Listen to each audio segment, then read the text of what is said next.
Recently, Monte participated in the first Tier 1 tournament with their new addition to the team. At IEM Cologne, they may not have reached the top, but they displayed an impressive performance against some of the top teams. During this event, it became evident that br0 was not just a replacement for Boros, but rather a valuable addition to the Ukrainian squad, as he facilitated the growth and improvement of other players around him. However, br0's professional journey in CSGO could have taken a different turn back in 2018. Wondering why? Let's delve into the details. Alexander br0's professional career began in 2017 when he played for various mixes until he was invited to represent the small Danish organization Odense Esports. The organization sustained itself through paid training sessions and boot camps until they decided to participate in the local league from Dust2.dk, the Danish HLTV subsidiary. br0 played for the team for 2 seasons in the league before he was released. As many young CSGO players do when faced with such setbacks, br0 took to grinding on FACEIT. In June 2018, he even reached the 4th place in the monthly FACEIT Pro League rankings. In 2019, he also ventured into grinding ESEA Rank S, a counterpart to FPL, again achieving 4th place in November. December made it a memorable moment for br0. br0 also played in various mixes, collaborating with dozens of different players over 4 years. His matches included playing alongside Blame F in King of Nordic, teaming up with Disco Doplin in Omen CSGO Open, and even competing with Macedonian players in Adriatic leagues. In 2021, he even found himself in Saudi Arabia, playing for Team Falcons, where, incidentally, Boros also made the move from Monte. There, br0 was contracted with the club and participated in various Arab tournaments. In the fall of 2021, Saudi Arabia attempted to create a similar Super League in esports, mirroring their efforts in football, where they signed stars like Ronaldo and Benzema. They launched their esports league, featuring top clubs of the country such as Al Hilal and Al Nasser, the latter of which br0 represented. While they couldn't lure Tier 1 esports stars like Simple or Nico, they successfully invited lesser-known Tier 3 players with substantial experience in the strongest CSGO region. This provided br0 with an opportunity to earn some money, and then return to Europe, where he aimed to qualify and compete in the most coveted tournament for any CSGO professional, a major. If you want to know more about the expansion of Saudis into esports, feel free to ask in the comments. Unfortunately, br0 couldn't secure a spot at the Antwerp Major. The mixed team he played for, AIM Demons, faced disappointment when they were eliminated in the 164 Open qualifier twice, first losing to Gorillas and then to OneWin. However, his luck changed during the qualifiers for the Rio Major. Just a few hours before the start of the Open qualifiers, br0 formed a team called Fantasy with players from all over Europe. Finishing in 4th place in the 3rd qualifier, br0, Tapa, Icon, and Relax qualified for the RMR tournament for the first time in their careers. As one of the main underdogs at the RMR event, Fantasy didn't win any matches during the main event. They faced tough competition and were defeated convincingly by Vitality and Sengal. Oh, he misses the shot. That's the opportunity. br0 will convert 20 seconds. Can't really go down to B, so he has to travel to this A bomb site. And Scrunk's still a long way off. He's in 2 minds between rotating between Connector and up towards CT. Plant for reverse truck.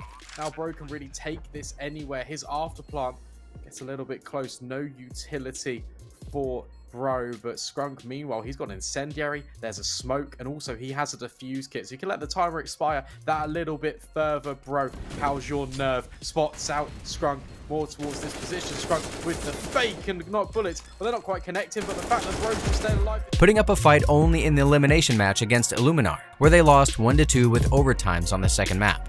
Nevertheless, the experience gained from competing at the RMR event was invaluable for the players. For br0, it also served as an opportunity to catch the eye of potential teams, and right after the tournament, Astralis Talent signed the 20-year-old Danish player. And before we continue, we'd like to remind you that you can support our channel financially. You can do this via Patreon or PayPal. All the details can be found in the description below this video. With br0, Astralis Talent regained their title as the strongest Tier 2 team in Denmark, winning several local tournaments. However, their success on the international stage didn't come immediately. The year 2022 started for br0 and the team with a 4th place in the European Pro League. 3 versus 3, information gained that there's one player on stage, and that is a great flash. Milton gets a kill on Mister. Triple kill from Milton. It is br0 now who needs an ace to win this round for Astralis Talent, and here it is, br0.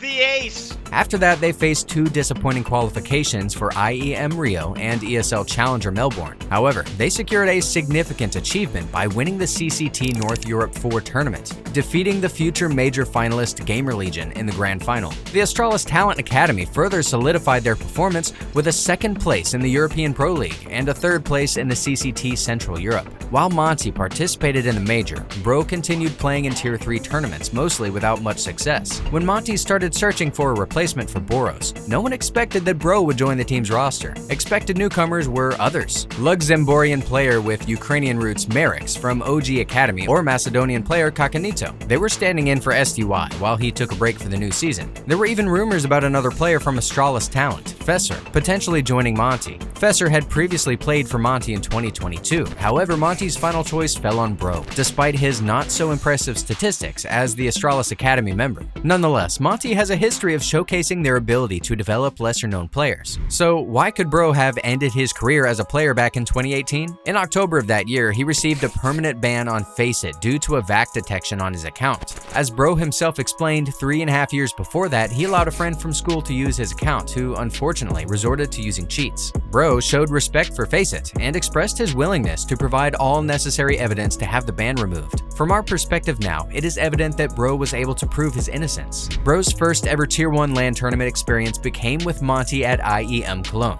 In this event, everyone understood why br0 was dubbed the brother of JK's. The team showed promise by defeating 2 Brazilian teams. Not sure how much br0 can do. Actually, 10 seconds on the clock. This could get somewhat awkward.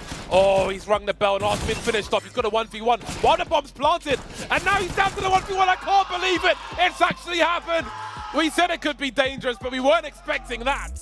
And emerging victorious against Gamer Legion in the main stage. Unfortunately, they fell just short of qualifying for the playoffs, losing to both Heroic and Cloud9. The main issue that plagued the team during IEM Cologne was their ability to close out matches effectively. Whether against Heroic or Cloud9, Monte consistently reached 14 rounds and held a minimum round advantage, but they failed to secure the victory. With the addition of br0 to the roster, the team is re-evaluating their approach to the game. br0 is a more conservative player, prioritizing stable gameplay and placing significant emphasis on teamwork. While he may not pursue aggressive kills as much, he makes a substantial impact on the overall game plan and the team's results. After the initial matches with br0 on the Monte roster, it is evident that he fits in seamlessly with the team, as if he has been playing with them for a considerable time. The Danish professional player adapted quickly, needing only 2 weeks to become integral to the squad. Patrick, a well-known analyst, praised br0's performance at Cologne, saying, "br0 has integrated into the team quite well. Individually, it's clear that he's a skilled player with potential. However, he is a drastically different player than br0's. He plays much more conservatively and safely compared to br0's."